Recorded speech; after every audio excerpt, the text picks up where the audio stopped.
So my name is Alex Moran. I am part of a larger group, including Zane, Tai, Keon, Carmen, and Lindsay, and we're presenting on the hemp industry in Louisiana and its economic impact on Louisiana should we ever venture in that direction. So as an industry overview, I know most people like myself were unfamiliar with hemp. But what is it exactly? So industrial hemp has a long history with human civilization and was found often near early nomadic settlements close to streams and in well-fertilized areas. Hemp was traditionally cultivated as a fiber source, and most genotypes in the temperate climates had very low tetrahydrocannabinol or THC content. Hemp came to North America in the early 1600s and played an important role in agricultural Hemp came to North America in the early 1600s and played an important role in agriculture during the 1700s and 1800s. By definition, the industrial hemp refers to the strains of cannabis sativa L containing less than 1% THC. Something to keep in mind is that over time there were higher THC content plants, also known as marijuana, that were very similar to hemp types from Southern Asia that were used during the drug trade. Now, what's hemp versus marijuana? Like, how do they differentiate? Marijuana and hemp are different varieties of the same species. Marijuana and hemp are different varieties of the same species. As I mentioned before, cannabis sativa L. Due to the uses of marijuana plants in the drug trade, industrial hemp was linked to its higher THC cousin in the 1930s, thus resulting in legislation at both the state and federal level that banned their cultivation. It wasn't until the 1960s that THC was identified and determined to be the psychoactive component that gets its high or gets its person high. Let me start that over. The 1960s that THC was identified and determined to be the psychoactive component that gets a person intoxicated or high. But by that time, or in that time frame, there was no way to distinguish low THC industrial hemp from its high THC varieties, like those used for medical marijuana. When we look on how it's cultivated, it's through seed, fibers, or dual purpose crops using both. And in most developed countries where industrial hemp is cultivated, production is limited to hemp varieties that contain less than 0.3% THC. So when we look into legislation, you do the next slide. So when we look into legislation, the 2018 Farm Bill is what comes to mind. On December 12, 2018, with strong bipartisan backing, Congress passed the 2018 Farm Bill, which was signed into law by the President of the United States the following week. The 2018 Farm Bill amended the Controlled Substance Act and Agricultural Marketing Act of 1946 to address how industrial hemp is to be defined and regulated at the federal level. According to the 2018 Farm Bill, hemp is defined to mean the plant cannabis sativa L and any part of that plant, including the seeds thereof and all derivatives, extracts, cannabinoids, isomers, acids, salts of acids, salts, and salts of isomers, whether growing or nor, including THC or involved with THC concentration of more than 0.3% on a dry weight basis. This definition is consistent with the definition of industrial hemp in the 2014 version of the same bill, which was created to limit agricultural pilot plan. This definition is consistent with the definition of the industrial hemp that was used in the 2014 version of the bill, which created a limited agricultural pilot program regarding research into industrial hemp. So I know you're asking what changed between 2014 and 2018. The 2018 Farm Bill removed hemp from the Controlled Substances Act, paving the way for a wholly legal cultivation, possession, sale, and distribution of the hemp plant. As far as updates, as of December 2019, hemp can legally be grown in every state except Idaho, Mississippi, and South Dakota. Next slide. So what are we looking at as far as market potential?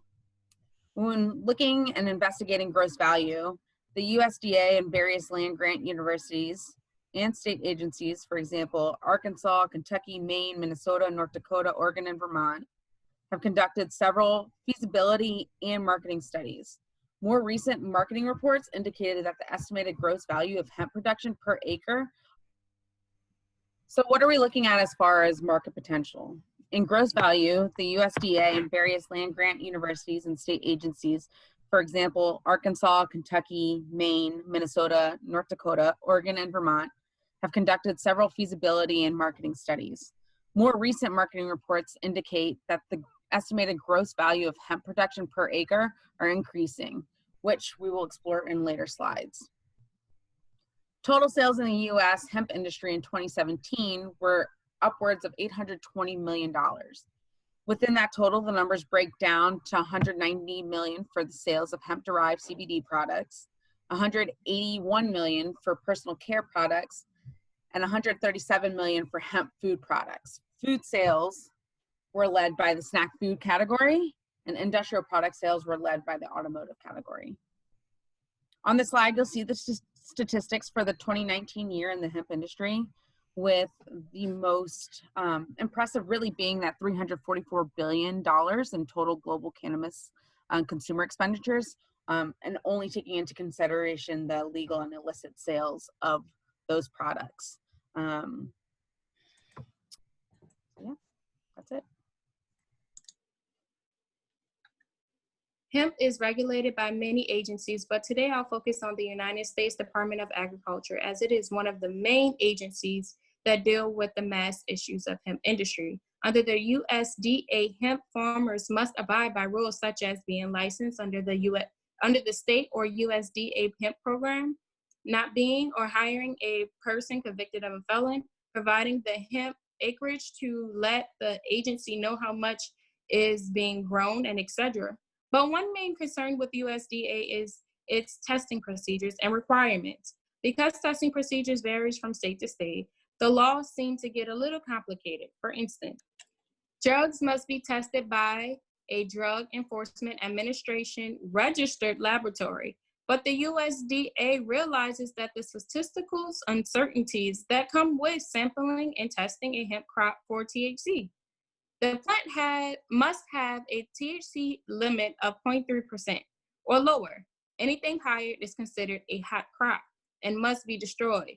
If a crop is above the THC limit, it is considered to be marijuana under the Controlled Substance Act and must be disposed of accordingly. Farmers could accidentally produce a crop that tests over the limit, in spite of their efforts to produce a crop that complies with federal law. Even hemp seeds from two geographical regions can produce different levels of THC. There are a multitude of issues that will arise when a new industry emerges. Trying to figure out the best practices opens the door for more questions. For example, issues about financial institutions, crop insurance, and interstate commerce are to name a few. According to the Farm Bureau, hemp farmers trying to work with financial institutions found that banks look at the industry as a great legal risk and elected not to participate in financing the hemp production. There has been a passage of the Safe Banking Act. Congress.gov website describes the purpose of this act is to increase public safety by ensuring access to financial services to cannabis-related legitimate businesses and service providers. However, financial institutions are still cautious of participating in this market. On another note, in order to participate in crop insurance, a farmer will need to certify acreage with Farm Service Agency and identify each field which hemp is grown. Additionally, a farmer will be required to have a contract for the purchase of the hemp before being able to purchase insurance. Hot crops are not considered a covered loss, even if that may be driven by weather conditions. With the lack of knowledge, data, and diversity of hemp, it's hard for the insurance to set a value. There's also an issue in interstate commerce when transporting industrial hemp.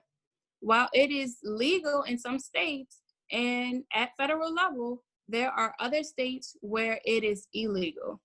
There were millions worth of hemp seized due to the misunderstanding of laws. The USDA has issued a final interim rule that states the states and Indian tribes may not prevent the movement of hemp through their states or territories, even if they prohibit its production. But there is still confusion that the states can still interfere with transportation of the product. The hemp industry is growing fast, but unfortunately, the laws governing the industry aren't moving at the same rate, which will cause the industry and the businesses operating within it to constantly feel on edge. There has been great progress made, but the industry is evolving at a rapid pace. So we're also going to start to explore a five forces analysis. This tool was created by a Harvard business professor, Michael Porter, to analyze an industry's attractiveness and likely profitability, which is something that we really want to start thinking about with the potential growth of the hemp industry in Louisiana. And since 1979, it has become one of the most popular and highly regarded business strategy tools. Porter has recognized that organizations likely keep a closer watch on their rivals, but he encouraged them to also look beyond just their competitors and examine other factors that could impact the business environment. So he identified five forces that make up a competitive environment and which can erode your profitability. We will start with barriers to entry as our first one. Threat of new entry is defined as your position that can be affected by people's ability to enter your market. So specifically thinking about the hemp industry, we want to think how easily could other competitors enter into this market? How can you get your foothold into this market or industry? And what would be your cost and how tightly is your sector regulated? If it takes a little bit more money and effort to enter your market, or if you have a little protection for your key technologies, then rivals can quickly enter into the market and weaken your position. If you have strong and durable barriers to entry, then you can preserve a favorable position and take fair advantage of it. So when we're thinking specifically about the hemp industry, there are some barriers to entry. One is that post-harvest, the need for downstreaming processes, especially for dryers and for drying barns, which can lead to a lesser degree CBD oil extractors, is an additional bottleneck in this market channel. These types of equipments and assets are both expensive, which create really high fixed costs, and they have a moderately high level of asset specificity. They are not easily used for anything else besides drying out hemp. Such as farmers who are engaging in the hemp industry, they usually invest in their own drying capacities, either by purchasing a dryer or by building a dryer barn. This assumes that the risk of the market condition will generate sufficient returns to recover their investment. Under these conditions, there's economies to scale, which create incentives for farmers to get big fast, or more likely to contract out processing services to neighboring farms and to increase the amount of hemp they process. The actual entry of the secondary importance relative to the possibility of entry, as Porter asserts, that farms will most likely take a proactive measure to increase barriers to entry, even if those measures lower short-term profits. With limited supplies of input and post-harvest processing capacities, there are strong incentives for both existing farms and new entrants to attempt to lock in these scarce market resources, thus limiting the opportunity for other hemp farmers to access these resources. Plus, by the very nature of this newness of the entire hemp industry, there's little to no history in the US about the relationship between trust and long-term commitments that have been previously established. In combination, these market conditions create really strong incentives for opportunistic behaviors among input suppliers and processors in the form of price gouging, breach of verbal agreements, and other short-term strategies to extract money from hemp farmers. The end result will be lower returns for many new entrants who may then choose to exit the industry after only one production cycle.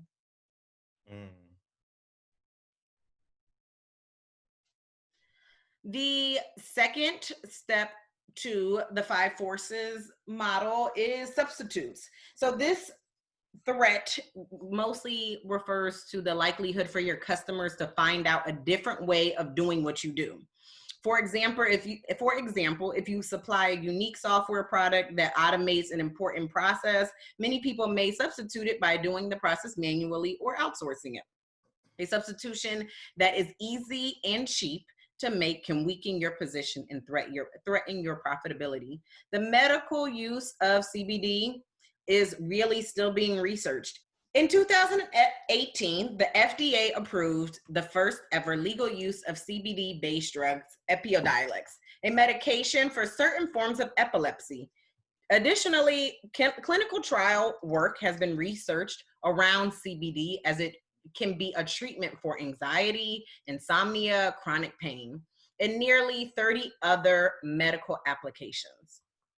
Much of the hype for hemp focuses on a wide range of potential products in downstream markets that have been produced for processed hemp. So we will look at a table after this that starts to summarize and provide an important reminder of the future of hemp production. Farmers in different regions of the United States are likely to target different downstream products that are relative to growing conditions for their own specific region. So for example, if we're looking at the Pacific Northwest in Montana, we see that the greatest potential in CBD oil markets and its related array of downstream products and uses, while those in other regions are really focused on hemp as a source of fiber for a very different array of downstream products and uses. The potential for hundreds or even thousands of hemp-based products around a multiple product categories, unfortunately, can often overwhelm the underlying economic question, which Porter is specifically trying to identify. When we start thinking about the hemp industry, we need to start asking some critical questions for processors, manufacturers, and other end users in terms of profitability, which profitability is The critical question for processors, manufacturers, and other end users in terms of profitability is not what can I do with processed hemp, but rather when are hemp-based products a more profitable and cost-effective option? The possibility for long-term development of large-scale end user markets, therefore, will rely upon the development of hemp-based products for which there are few, if any, product substitutes. Two of the most likely candidates are dehulled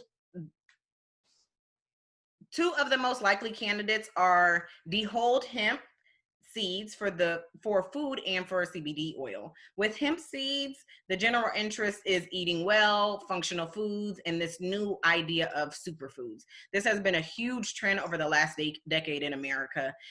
Determining that the hemp seed meets this established consumer preference in a unique manner would suggest significant upside market potential.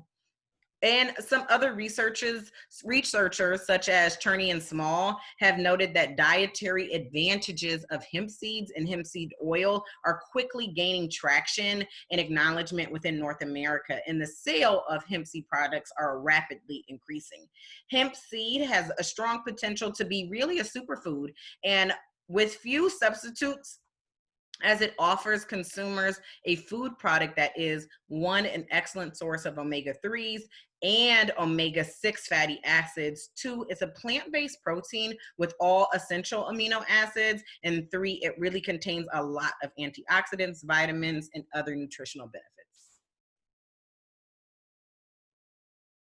So as stated, when we are thinking about the impacts of the hemp industry, this is a diagram of potential products that can be developed from hemp. So when we're thinking about the seeds, that can be transformed into baked goods, salad oil, body care, cosmetics, animal foods. You can think about the whole seed for birds, or you can think about pressing it into a cake for livestock, such as cows, pigs.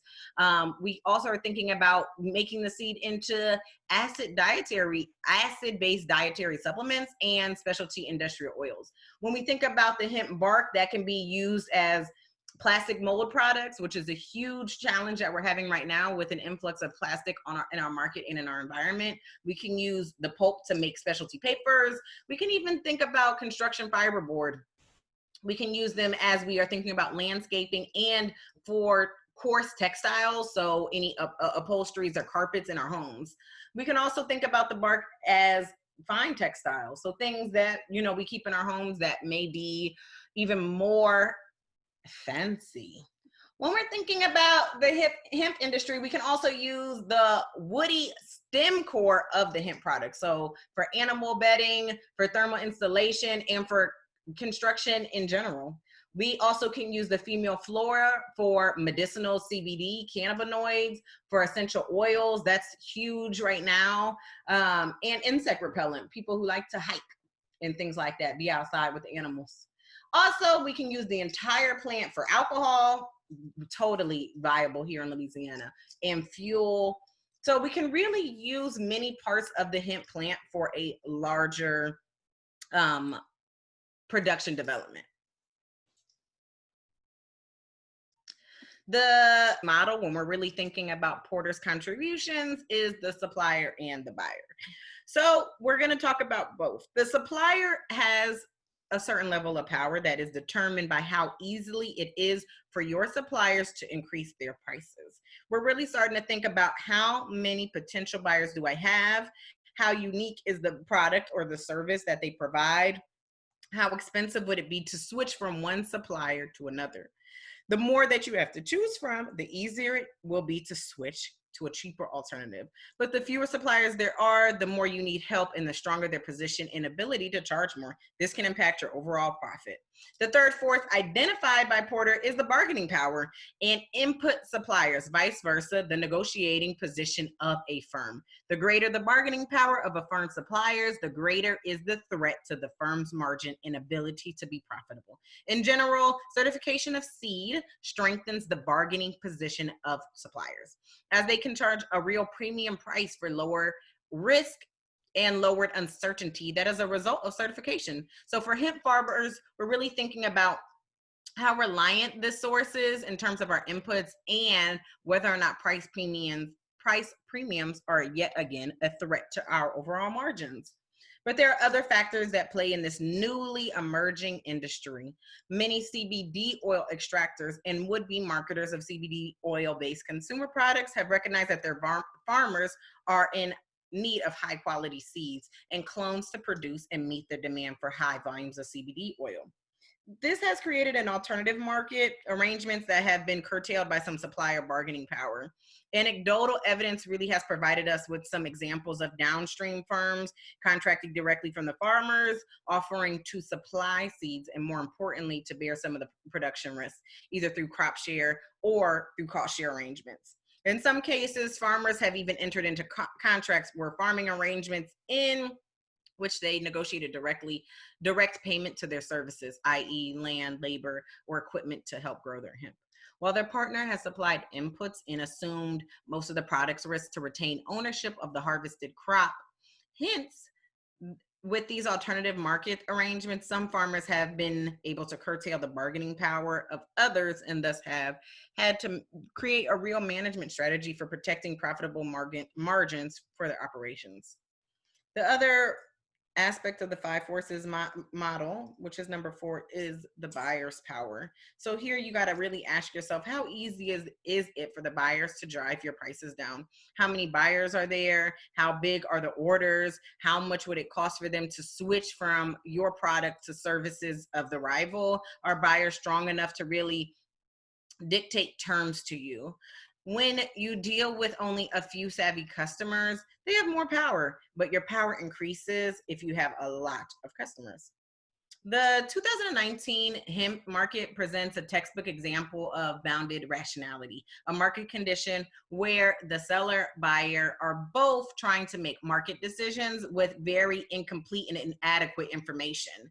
The history of a basic market benchmark is lacking, so expectations about prices, yields, and derived demand from downstream consumer markets are really difficult for hemp farmers to determine accurately.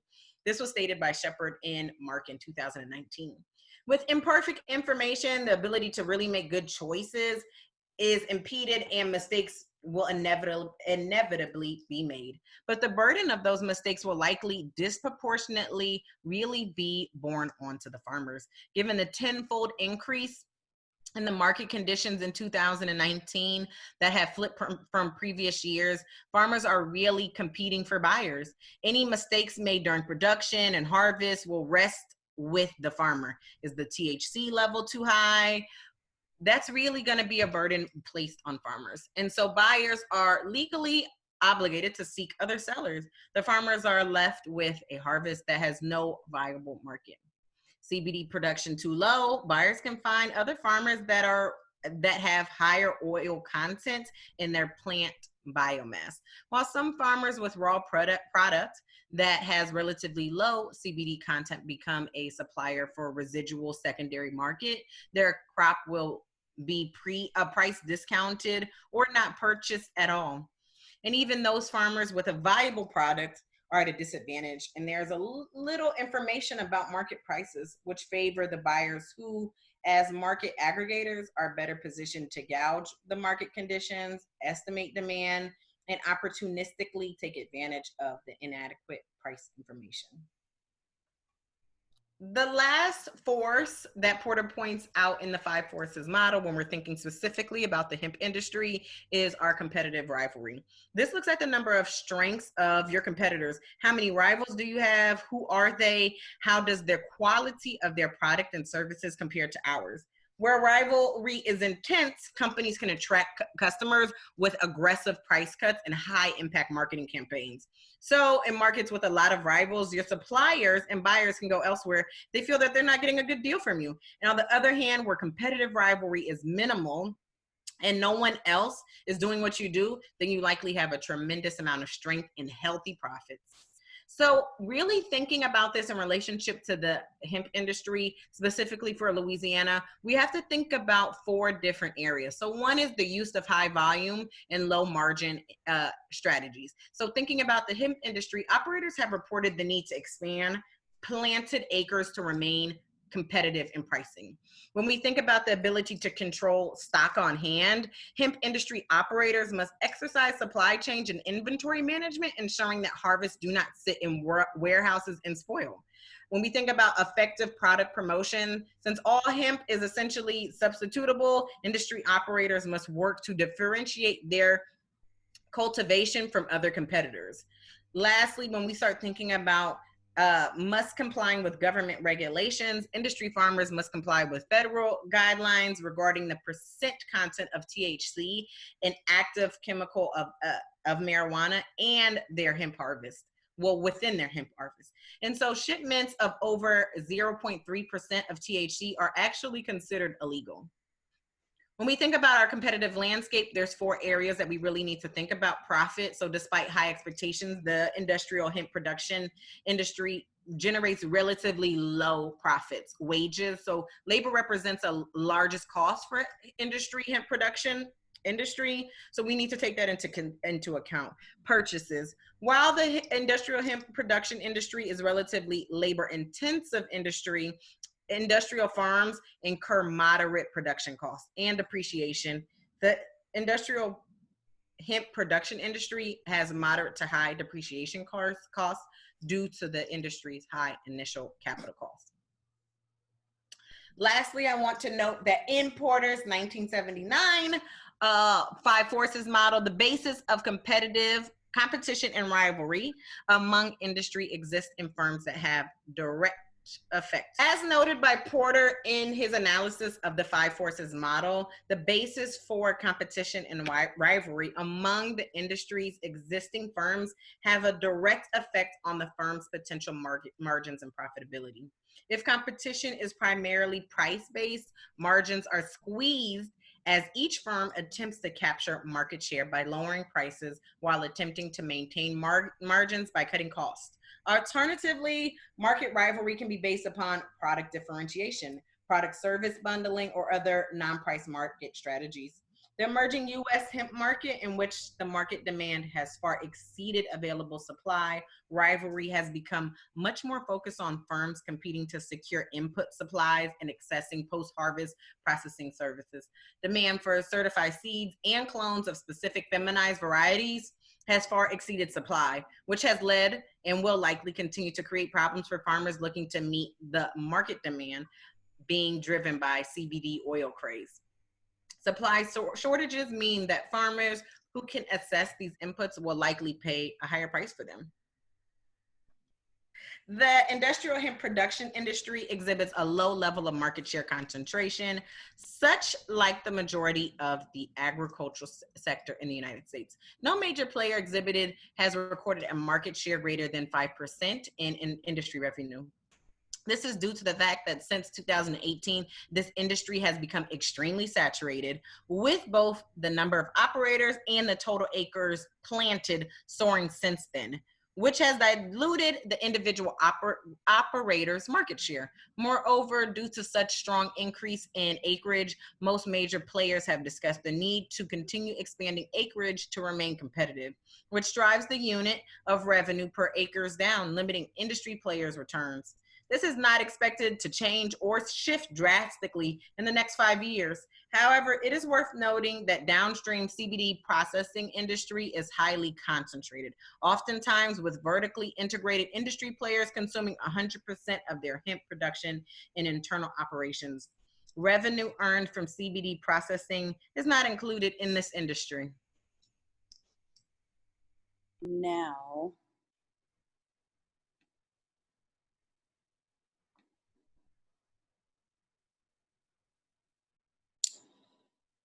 okay, I am going to cover a pestle analysis that highlights the different factors that can impact the economics in the hemp industry.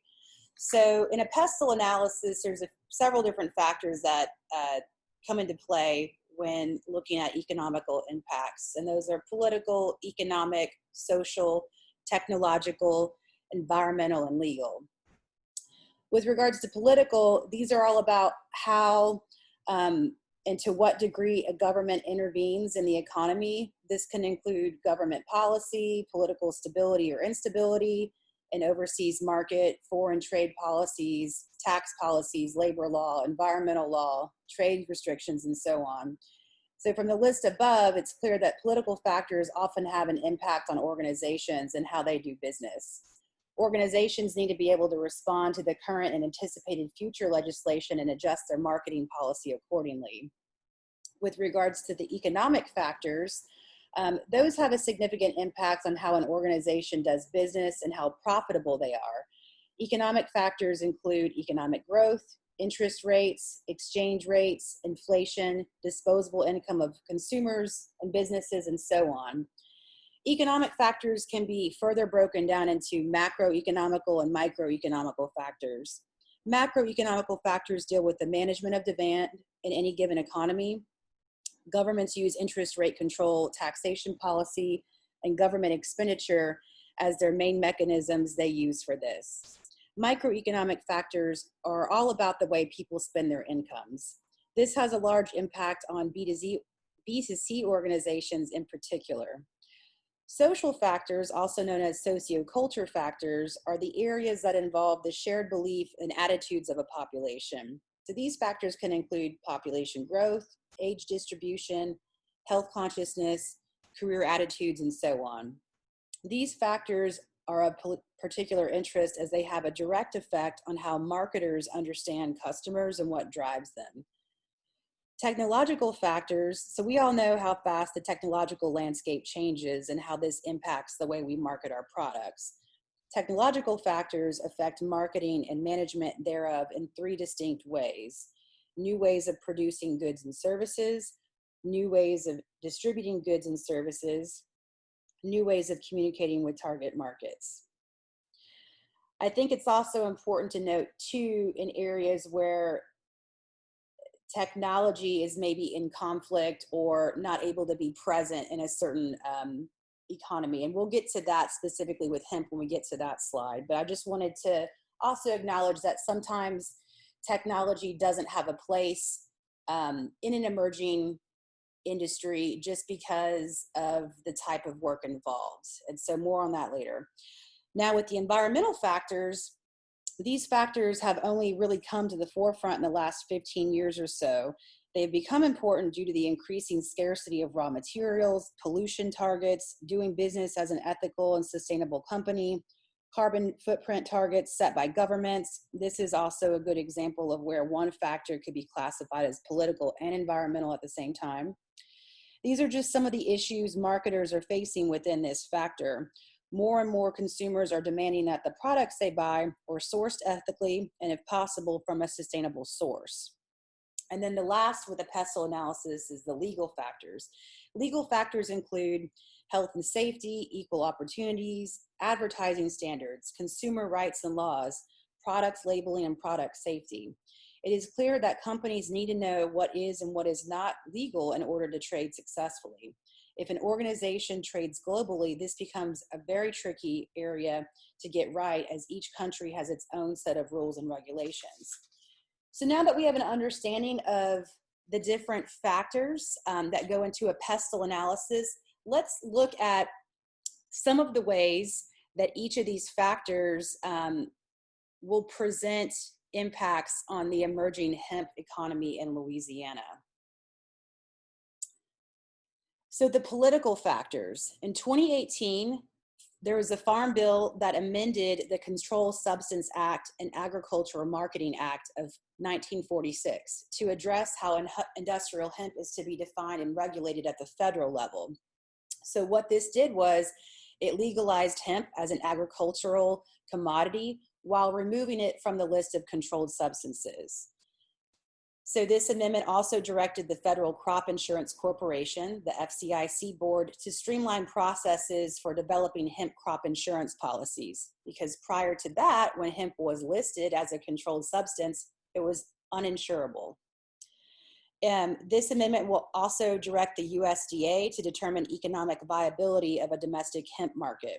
So all of this documentation is still emerging and being compiled as this industry is developing and emerging, not just in the US, but in Louisiana as well. And then this amendment also mandated that the state and the federal government would share regulatory authority over this issue, and outlining the steps that a state must take in order to develop a plan for the regulation of hemp as it fits under this Farm Bill amendment. And it also called out for the state plan to be submitted to the USDA for its approval.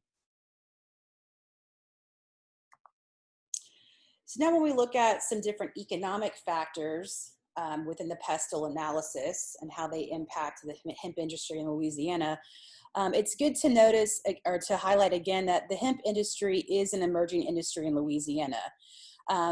There's not enough production records yet available to get a clear understanding of all the costs associated with hemp farming operations. This accurate data is needed for business planning and investment purposes, particularly when it comes to crop insurance. So there was a bill that passed in the Senate that included an amendment to ensure hemp farmers access to crop insurance prior to the 2020 growing season. This provision stated that the Federal Crop Insurance Corporation shall offer coverage under the Whole Farm Revenue Protection, WFRP, insurance policy for hemp by next year. Now, this whole farm revenue protection policies and historical revenue records must be presented for the farming operation. There's some hurdles for new procedures, though, as they will lack the sufficient production records needed in order to qualify requirements set forth for the policy purchase. So producers that were part of the 2014 Farm Bill's hemp pilot program will have those sufficient records on hand and revenue history for the whole farm policy. Producers that were part of the state or university research pilot, as authorized by the 2014 Farm Bill, can also get WFRP coverage for hemp. However, the majority of the people that are trying to get established in the hemp industry in Louisiana most likely did not fall underneath the guise of a state or university research program, and they most likely were not part of the pilot program. So those producers are going to have difficulty obtaining coverage until the USDA approved plan is in place. So, you know, these are just some of the little subtle factors that come into play when trying to take part in an emerging industry or just be successful in it, whether you were there at the ground floor or not. So that's an economic factor as it deals with crop insurance. Now let's get into the financial lending aspect of it. So hemp provides new opportunities for communities with an economic base involving agriculture. And this will create a need for such businesses to be able to access capital and financial services. So credit unions have a long and successful history of providing services to the agriculture sector. However, credit unions will need guidelines to better understand what they should be considering in providing financial services to lawfully operating hemp businesses. Laws and regulations are still relatively new at the federal level, and states are still trying to get in alignment with the federal regulations. So once all that's in place, then banking and lending guidelines will need to be built upon federal and state guidelines. The National Credit Union Administration, the NCUA, will issue additional guidance on this subject once the USDA's forthcoming regulations and guidelines are finalized. So all that's to say is, even though at a state level, and at a federal level, we have legislation in place saying that it is legal to grow commercial hemp, there's all these other factors in place that still need to emerge and get aligned with and be, I guess, synergistic with the other factors in order to really ensure a successful economic impact for this industry. And these are just some of those little ways that some of the factors rather that come into play. Okay, so now let's move on to some of the social factors that impact that. And remember, social factors have to do with shared beliefs and attitudes of a population. So those include population growth, age distribution, health consciousness, career attitudes, and so on. So those factors are of particular interest as they have a direct effect on how marketers understand customers and what drives them. So there is a stigma around hemp. There is a great confusion between hemp and cannabis. Are they the same thing? Are they different? They are different, specifically when it comes down to cannabinoid levels, but we're not here to dissect the science of the hemp and cannabis. We're just here to talk about the social factors that surround this emerging industry. So there is stigma around hemp. There's a negative image of cannabis portrayed in the media, and people naturally associate cannabis as being one and the same with hemp, and it's not the same. You know, as this industry slowly emerges and develops, there will be less stigma around that, and I think more education between the difference between hemp and cannabis. There's also a stigma around employment in this particular industry. And I think some folks believe, or rather are hesitant to get involved in this particular industry because they think that it might restrict future job opportunities, especially if that involves going into politics or law enforcement or any other traditional 9-to-5 job. Also, with this industry being so new in our particular region, you know, the companies that are popping up or the folks that are trying to get into the business, they haven't been around long enough to really establish brand recognition among their customers. So we have less than 70 grower licenses in this state within the past year. So this is giving them a relatively short time to establish brand recognition and loyalty. Again, you know, this speaks to the fact that this industry is new, it's emerging, there hasn't been enough time to go by to have a better understanding of the market needs, what the customer needs are, customer differentiation, brand differentiation. So social factors come into play with this too. You know, as more hemp startups enter the marketplace, entrepreneurs will face unique marketing challenges, especially when the promotion of the products is highly regulated within social media accounts that are routinely being shut down. So these are just some more of the subtleties that come into play when positioning yourself within this industry. So the technology factors that will impact the hemp industry in Louisiana. Hemp is a costly crop to grow, with labor being one of the most significant costs.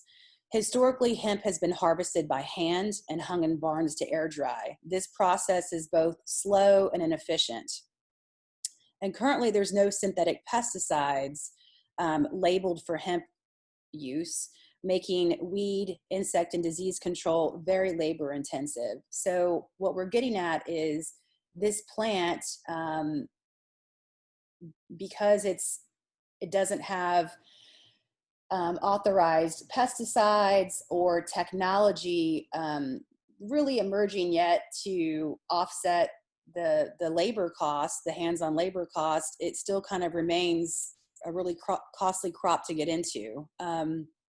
There's also a great deal of time and labor spent identifying male plants in greenhouses and in fields. The presence of male plants will drastically reduce CBD oil production in female plants. And if you're growing hemp specifically for, production of CBD oil, you will also need to regulate the amount of male plants that are present within that crop. To date, there's not a piece of technology that can do that for you. So this will definitely impact your costs, especially your labor costs for this particular crop. And additionally, there's no incentive right now to invest in technology. There are some farmers that have thought about converting or refitting their tobacco harvesting machines for hemp harvesting, particularly if they're getting into textiles, but that is costly. And there's currently no tax credits or insurance coverage to bolster that risk that a farmer might take in investing money for that technology upgrade.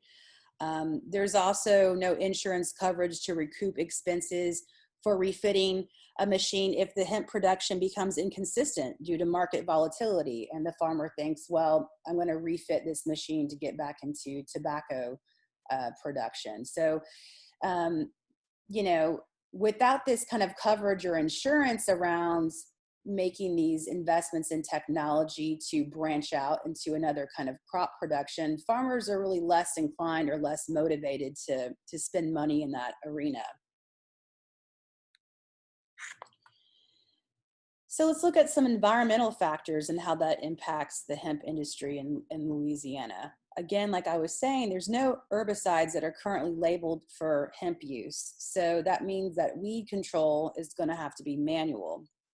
Now, soybean farmers will be unable to use hemp for a crop rotation due to hemp being affected by similar diseases and insect pests in the field. So hemp is usually praised for being such a great soil builder and as an option to use for crop rotation.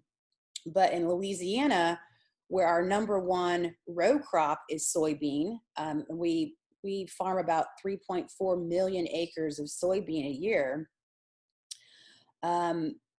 When that crop, soybean, shares the similar diseases and is also susceptible to the same insect pests as hemp is, you can't use those two crops for crop rotation. So again, this is, there is no incentive for soybean farmers who are farming 3.4 million acres a year in Louisiana to incorporate hemp as part of their business model if that crop is not going to make the soil stronger after soybean.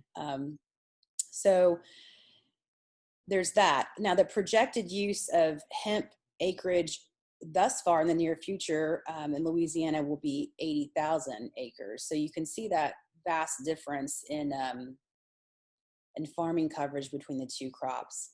It's also important to note that environmental stresses like drought, flooding, nutrient excess or deficiencies, heat and cold can result in THC spikes. So they call that the fields going hot. Again, there's no provision for crop insurance to mitigate this risk. So let's say you're growing hemp for CBD production. There is a percentage that your plant has to fall in for cannabinoid production to qualify for CBD. If due to environmental stresses, your hemp plant is producing more than what the regulations call for, then your plant is not going to qualify for that. And you would lose out on the ability to harvest and produce for CBD oil production. So what I'm saying is, if you plant in a field, you will be susceptible to environmental stresses that you can't necessarily manage by hand or have control over. As a result, your plant may not qualify to be able to be used for CBD oil due to excess THC production. So right now, knowing that about this plant, you know, an insurance company may be less inclined to create coverage or may have restrictions on certain kind of coverage. And you as a farmer may not be able to recoup any lost expenses due to that too. So this is an example where there's a couple of different factors that are coming into play, economical and environmental, to impact this industry. Okay, and then let's look at some of the legal factors in Louisiana to wrap up our pestle analysis. Now, the Louisiana House Bill 491 was signed into law by Governor John Bel Edwards on June 6, 2019, recognizing industrial hemp as an agricultural commodity in Louisiana. Now, there are 4 types of licensing overseen by the Louisiana Department of Agriculture and Forestry, LDAF, and that is a grower license, processor license, seed producer, and contract carrier. Now, these legal factors and these licenses, it's an extensive and expensive permitting process. Farmers can't have any felony convictions in the last decade or any drug convictions in the last 2 decades. There's other agencies that are also involved in the oversight of the hemp industry in addition to the LDAF, and that is the Louisiana Department of Health, the LDH, and they're responsible for developing rules and regulations for industrial hemp-derived CBD products. And they will provide the oversight to the manufacturing, packaging, and labeling processes, or the processor license, rather. And then the Louisiana Office of Alcohol and Tobacco Control, the ATC, they will also promulgate rules related to the regulations of cannabinoid product sales, CBD product sales. And each business is going to be required to have a permit from the ATC for each location prior to CBD retail sale. So these are more agencies that are having to get their rules and regulations together, so that way they're in alignment with the Louisiana House Bill 491 to be in alignment with the Farm Bill that the federal government has passed. So again, not everything has been developed. Some things are still in motion or in the works, and it makes it a little difficult to effectively integrate and get started in this industry. Each crop will be closely monitored by state regulators. The THC levels sensitive to environmental factors affect crop eligibility for various products, insurance coverage, and financing. And we talked about that on previous slides, the economic, environmental, and now legal factors too. So I'm hoping that after this pestle analysis, you can see the ways in which all of these different factors really are interrelated, and there's a balance that is struck when it comes to being mindful of everything that comes into play when thinking about either getting into this particular industry or being successful in this industry. With that, I'm going to close with my section of the presentation and pass it on to my next teammate. Thank you so much for listening.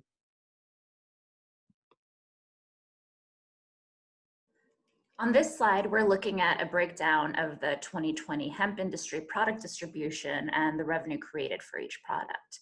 We start with the hemp-based CBD, which accounts for 23%, about 130 million. CBD is the oil that's produced from the leaves and stalks of the hemp plant. It has therapeutic and health benefits, and this is also the industry's highest margin segment, and it's the largest contributor revenue.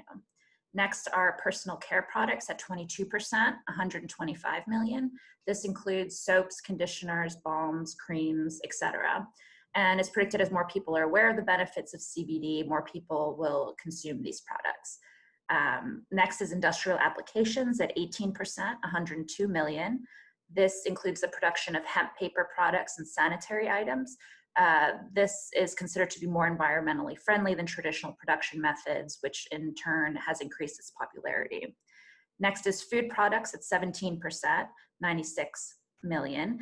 The main food product is hemp seed. Hemp seeds are viewed as a health food. They're eaten raw or roasted and can be pressed into edible oil and milk. Consumer textiles accounts for 13% at 73 million.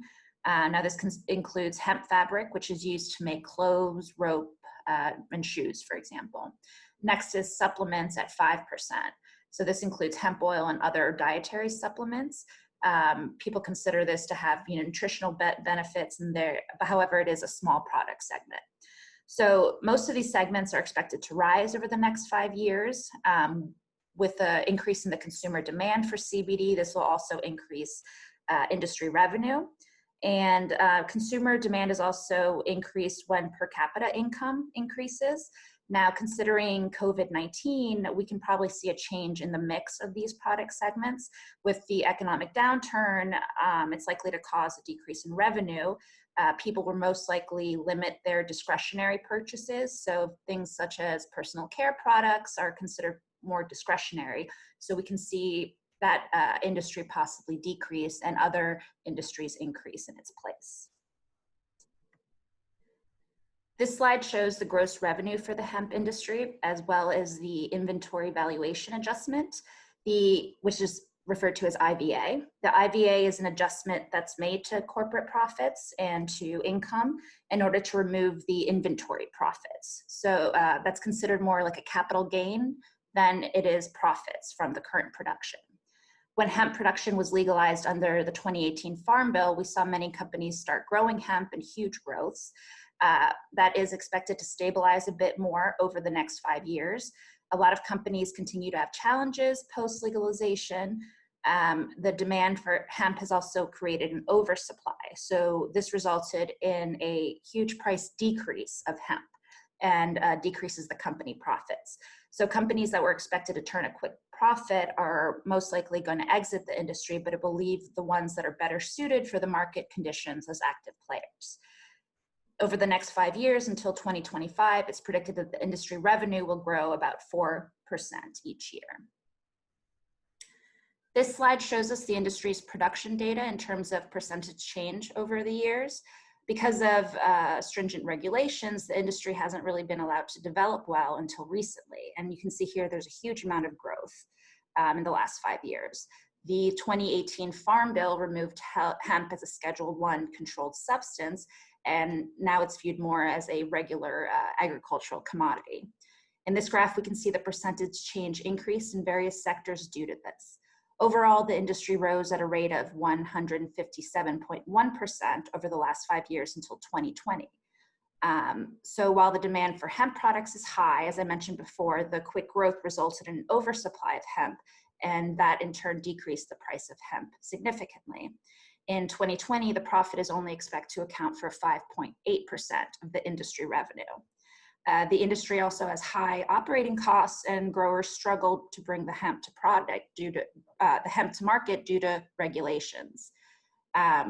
This deters investors and new entrants to the market, which is the reason why we see the growth decrease in 2020. As I mentioned in the previous slide, is expected for the market to stabilize over the next 5 years with modest growth. This slide shows us the percentage change in key external drivers of the hemp industry from 2012. So although they're not directly related to the hemp industry, these factors can influence it significantly. So the first one is aggregate private investment. This is a measure of the total investment by individuals or businesses. The hemp industry has had high levels of investment from venture capital and other companies. And as investment level rises, the industry is likely to grow. As I mentioned previously, in 2020, the aggregate private investment is expected to decline, and which can in turn pose a threat to the industry. Next is per capita disposable income. This measures the person's ability to pay for goods and services after taxes and savings. If your disposable income increases, you can afford higher priced items and discretionary items. So for example, items made with CBD. In 2020, per capita disposable income is expected to rise, which presented an opportunity for the industry. However, with COVID-19, we could see a different impact in the reverse way. Next is demand for medical or recreational marijuana. So in the last 5 years, more states have begun legalizing medical or recreational marijuana. Now, although hemp doesn't have the same effects marijuana does, the psychoactive effects, the two are often associated, and when there's a higher regulation of marijuana, there tends to be a higher regulation of hemp. However, as people become more comfortable with marijuana, use it more, the regulation of the industrial hemp is likely to fall, and it'll lead to greater demand. In 2020, demand for medical and recreational marijuana growing is expected to rise. Next is per capita expenditure on alcohol. So many people use alcohol as a means of entertainment or relaxing. Some drinks such as red wine are considered to possibly have health benefits. The demand for CBD is similar because CBD is also believed to help people relax and to have health benefits and therapeutic benefits. As a result, when the demand for alcohol rises, usually the demand for hemp-based products is also likely to rise. In 2020, the per capita expenditure on alcohol is expected to grow, and I'd imagine more so due to COVID-19.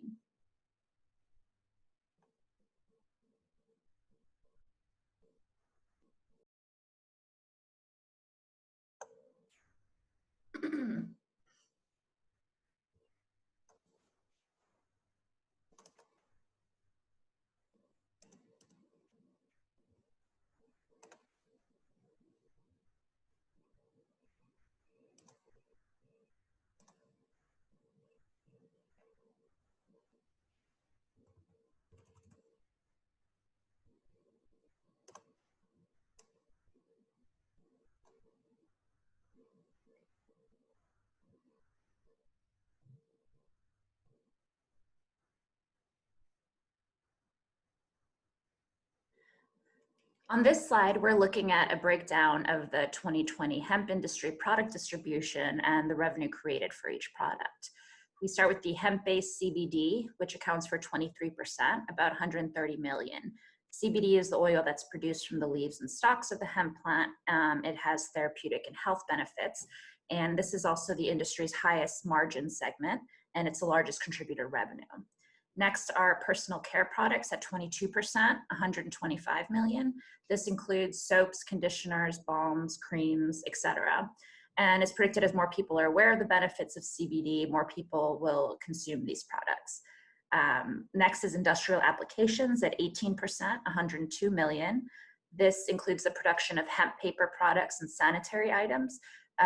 This is considered to be more environmentally friendly than traditional production methods, which in turn has increased its popularity. Next is food products at 17%, 96 million. The main food product is hemp seed. Hemp seeds are viewed as a health food. They're eaten raw or roasted and can be pressed into edible oil and milk. Consumer textiles accounts for 13% at 73 million. Now this includes hemp fabric, which is used to make clothes, rope, and shoes, for example. Next is supplements at 5%. So this includes hemp oil and other dietary supplements. People consider this to have nutritional benefits, and however, it is a small product segment. So most of these segments are expected to rise over the next 5 years. With the increase in the consumer demand for CBD, this will also increase industry revenue. And consumer demand is also increased when per capita income increases. Now, considering COVID-19, we can probably see a change in the mix of these product segments. With the economic downturn, it's likely to cause a decrease in revenue.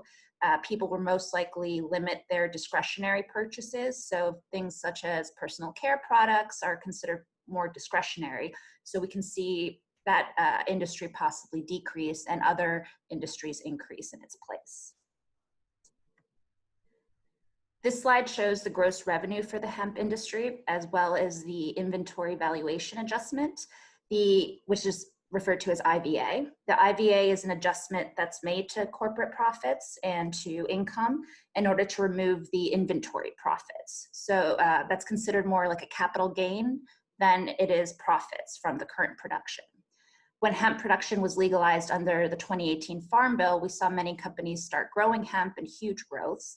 That is expected to stabilize a bit more over the next 5 years. A lot of companies continue to have challenges post-legalization.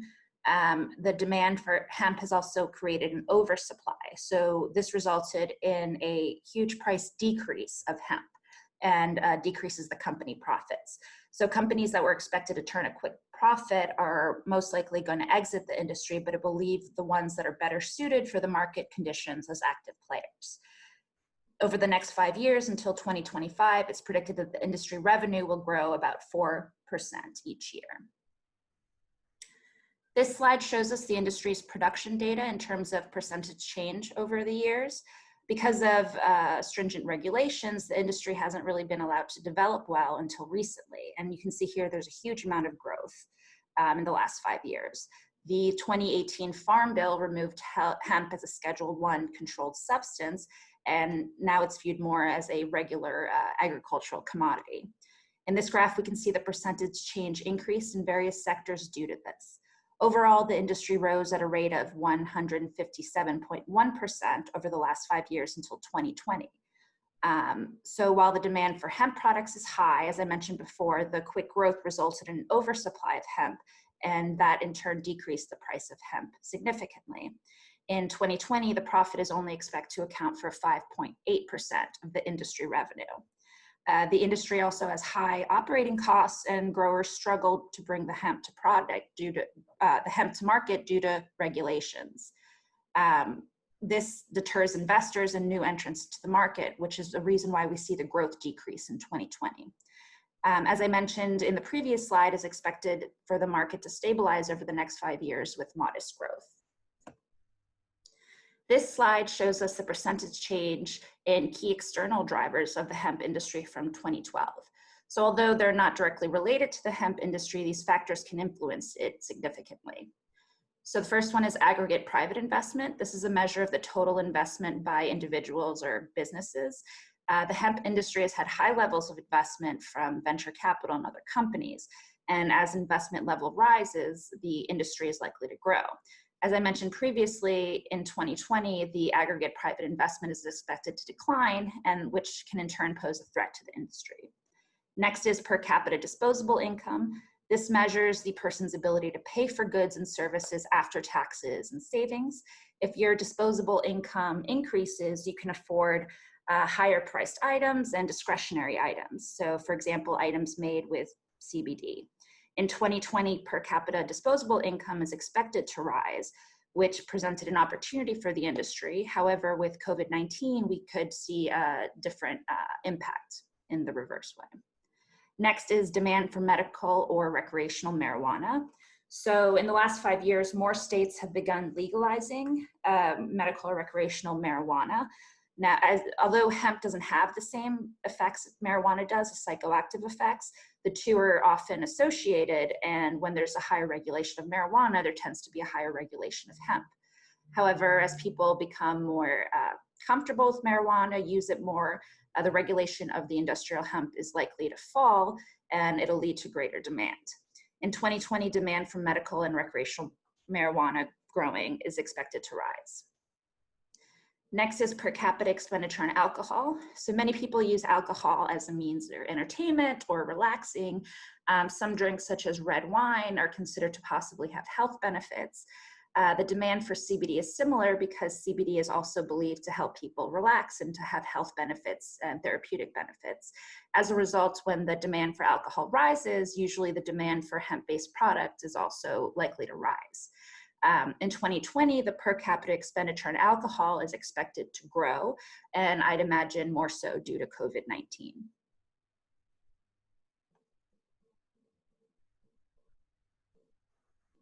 Hey, so moving on, so we kind of wanted to do a more focused analysis of how industrial hemp production can affect Louisiana's economy. So I'm going to specifically talk about that, and I'm going to be drawing from a study from the LSU Agriculture Center. It's by Michael DiLiberto, who's a professor of agricultural economics and aggregate business. And so secondly, we're going to talk about the methodology. So how did they use the data? Where did they source the data that they use to make these kinds of projections about the effect of industrial hemp production on Louisiana's economy? And so we've talked about this a little bit previously in the presentation, but we're going to look at 3 different sectors. And there's some tables that I'm going to be talking about later. But we're looking at fiber, which is grain and straw production, certified seed production. So this is production of hemp seeds, and then CBD oil, which has the largest projected gross revenue. Fourthly, we're going to talk about the limitations of the data, of the scope of the data. And then I just wanted to kind of do a little industry comparison. So we're going to talk a little bit about the job market opportunities for like revenues, for the ways that revenues can be used from the industrial hemp production. All right. So the methodology, I want to talk a little bit about the methodology that Michael used in his study. So as a model, as a theoretical model to drive the analysis, he used impact analysis for planning.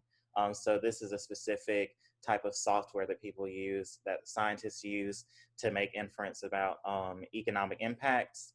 And then so the data that we're using, that he used, was from SPINS, which is a State of the Natural Industry report. And so from these analyses that Michael did, or Dr. Diliberto, he found an economic multiplier of $2.16. So basically what this means is that for every dollar of hemp-related agricultural output, there is an estimated increase of $2.16 in total economic activity across all economic sectors within Louisiana. So this is just bare minimum, the economic activity that would be produced, but this isn't counting like entrepreneurial uses of CBD oil or the other types of uses of hemp in other markets. All right. So this is scope of assessment, as mentioned earlier. And so this is one of the tables. This is the economic impact of industrial hemp production in Louisiana. And so we have some different tables here.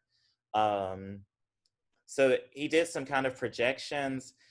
Since hemp production hasn't fully taken off all the way in Louisiana, it's kind of difficult to make any kinds of inferences about the possible projected economic potential.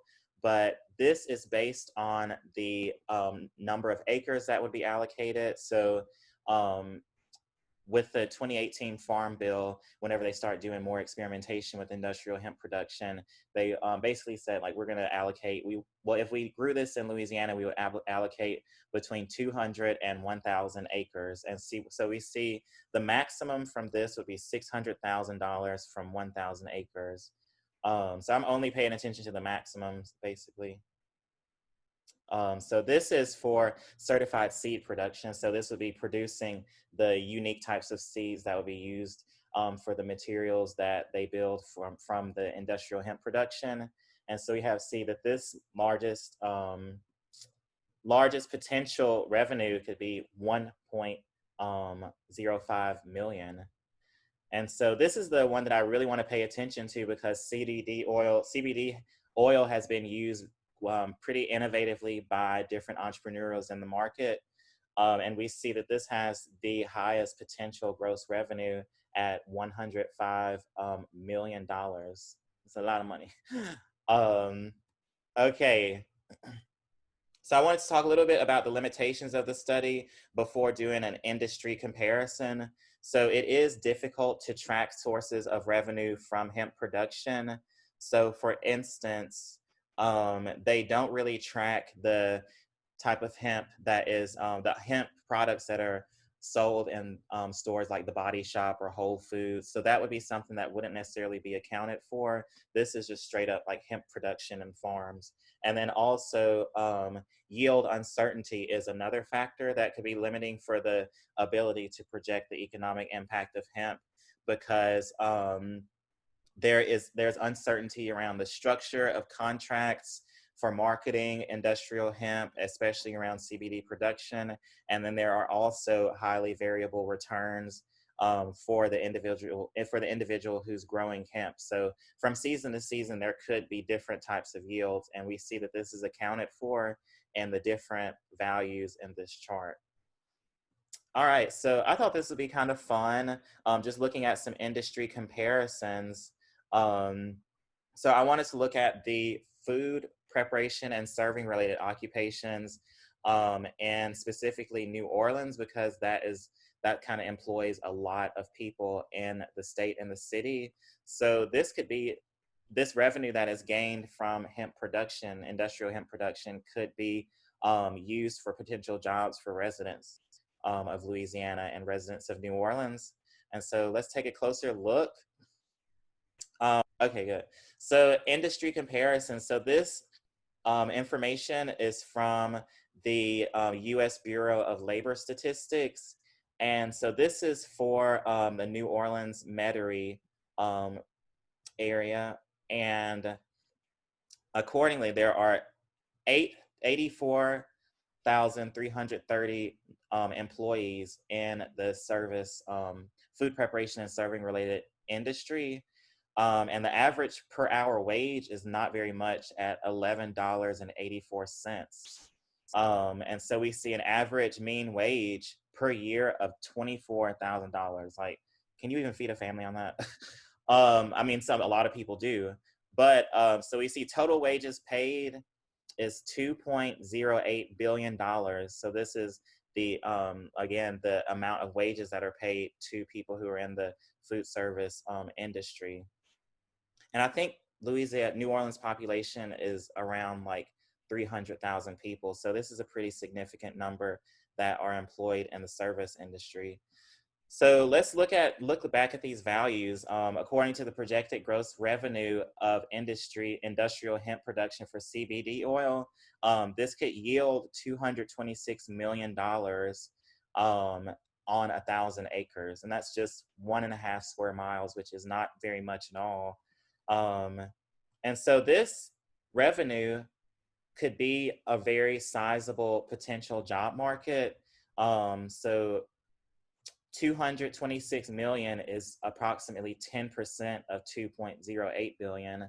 And this is thinking about the ways that they could use this projected gross revenue of industrial hemp production, of industrial hemp produced CBD oil, but this isn't accounting for the different markets that CBD oil could enter into, as far as wellness markets, as far as like health related markets, all of that. So this is kind of just a very low approximation, but this is a pretty high number. And I think it shows that there is a lot of potential in the job market for